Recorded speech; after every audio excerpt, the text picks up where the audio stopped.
আমার চোখে একটা মানুষ যে ছোটকালে দেখেছি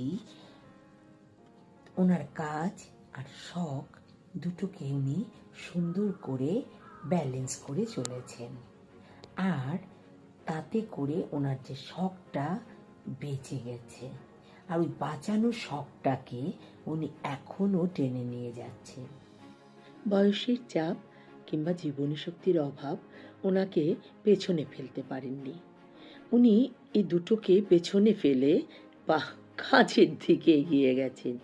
আর এতই ভালোবাসেন না বাগানটা, ওইখানে গেলে আপনারও শান্তি লাগবে।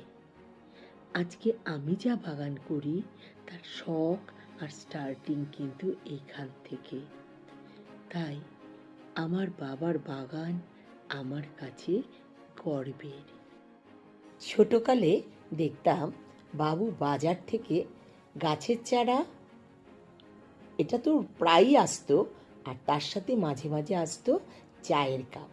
নতুন চায়ের কাপে চুমুক দিতে দিতে বাগানে বসে আমাদেরকে গাছের সায়েন্টিফিক নেম আর গাছের হিস্ট্রি শোনাতেন।